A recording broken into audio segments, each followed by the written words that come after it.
Yo minasan, dalam bahasan video kali ini Min akan membahas tentang fakta atau misteri yang terdapat pada pedang Nichirin. Sebenarnya apa aja gitu ya misteri yang belum diketahui tentang pedang Nichirin. Seperti yang kita ketahui kalau pedang Nichirin ini punya berbagai bentuk dan berbagai penggunanya ini macam-macam selain warna, dan masih ada misteri nih yang belum tersampaikan kenapa pedang Tanjiro ini bisa jadi hitam. Nah, mari kita bahas semua itu di video kali ini guys. Check it out.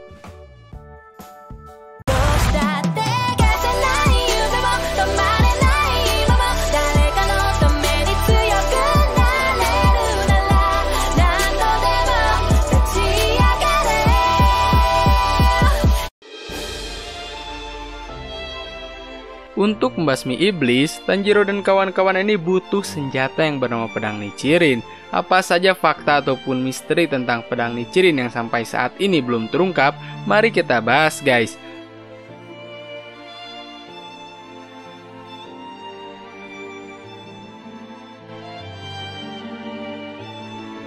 Tujuh, Nichirin bukan hanya pedang. Alasan kuat para pembasmi iblis bisa mengalahkan iblis karena sinar matahari yang diserap. Jadi bentuk dari senjatanya pun memang gak jadi masalah juga. Contohnya ada Gyome yang menjadi pilar terkuat sekaligus pilar batu di pasukan basmi iblis. Dirinya memakai kapak dan bola rantai untuk membasmi para iblis gitu. Sepertinya Gyome ini memiliki penempa khusus dalam membuat senjatanya. Mengingatkan bukan pedang gitu ya, tapi termasuk juga ke dalam senjata yang unik di dalam pedang Nichirin.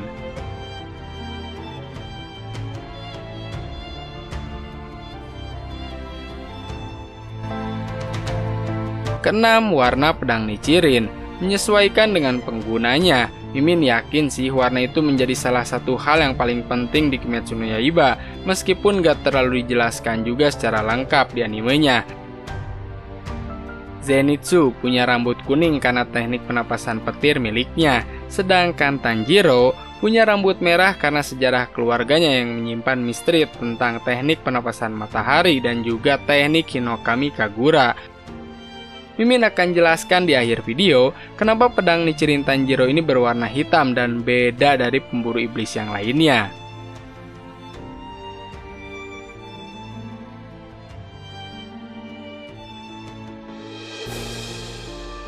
5.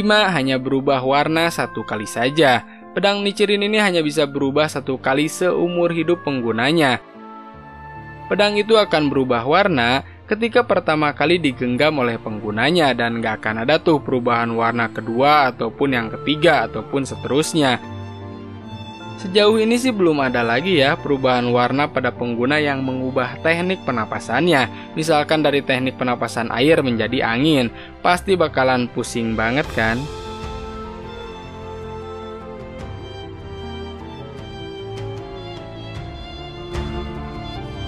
4. Basmi iblis memiliki penempa pedang yang berbeda-beda. Di Kimetsu no Yaiba, ada sebuah desa yang warganya ini adalah penempa pedang semuanya. Sejauh ini kita hanya melihat 2 dari mereka, termasuk Haganezuka yang apabila pedangnya patah, pasti bakalan marah banget kepada Tanjiro gitu kan. Tapi sejujurnya ada banyak banget orang yang menempa pedang.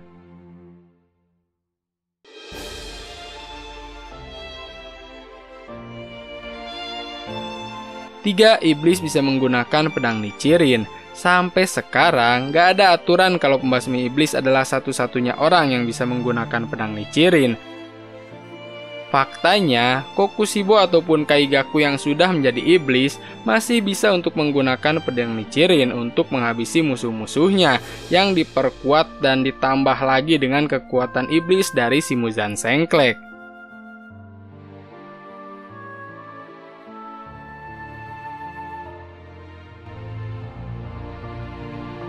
Kedua, terbuat dari biji merah. Pedang Nichirin ini bukan terbuat dari besi ataupun baja biasa, melainkan biji merahnya ini ditemukan di Gunung Sunlight, katanya sih gitu.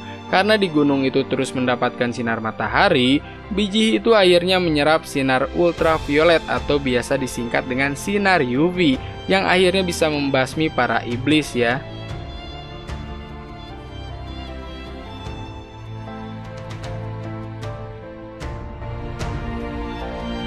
Pertama, pedang Nichirin bukan satu-satunya yang dapat membasmi iblis. Sebenarnya iblis bisa saja saling menghabisi satu sama lain, entah karena permasalahan ataupun masalah lainnya.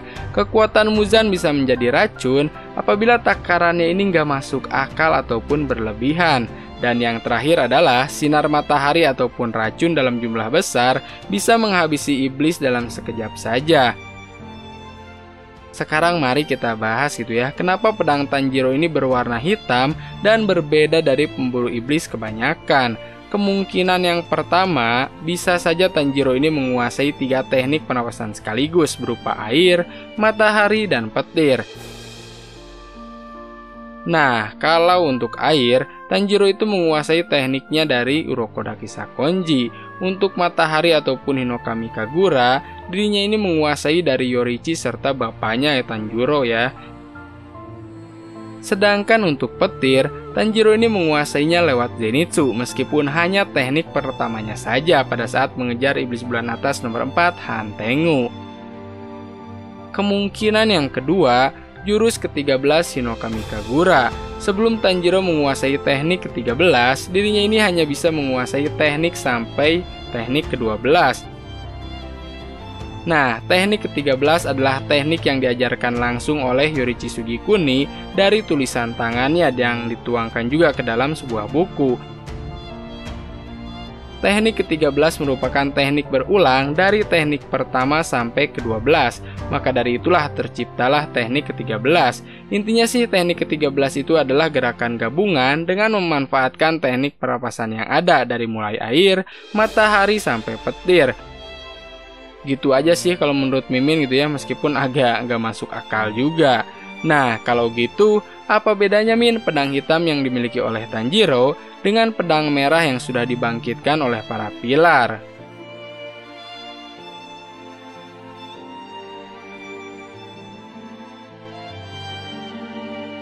Tiga, Muzan tidak bisa beregenerasi. Pedang Yorichi ini memang berwarna merah pada saat melawan Muzan untuk pertama kalinya, yang emang bisa dibilang langka gitu ya kalau di generasi Tanjiro. Muzan pun kebingungan dan memanfaatkan Yorichi yang lengah untuk bisa kabur.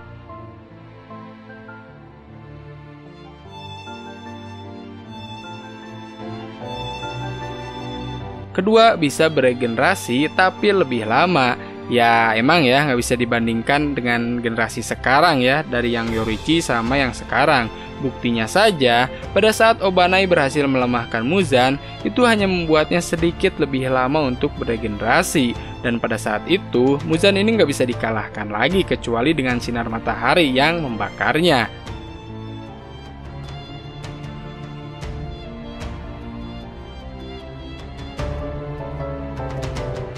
Pertama atau terakhir, pilar bisa membuat pedang merah. Hal itu terjadi pada saat Sanemi dan Giyu ini mengadu pedang mereka dan sampai akhirnya pedangnya pun berubah menjadi merah ya untuk sementara. Tentunya ini bisa jadi salah satu cara selain harus membangkitkan potensi yang ada di dalam diri sendiri. Cuman ya sementara juga ya, jadi ya paling beberapa menit lah ya, atau beberapa detik bisa jadi. Jadi ya nggak permanen juga.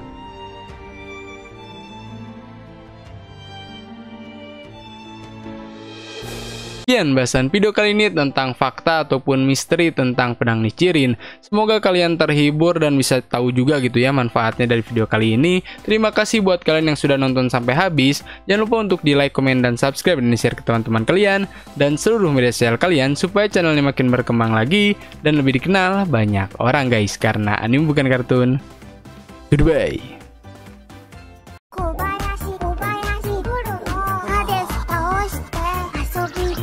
ダメだよ。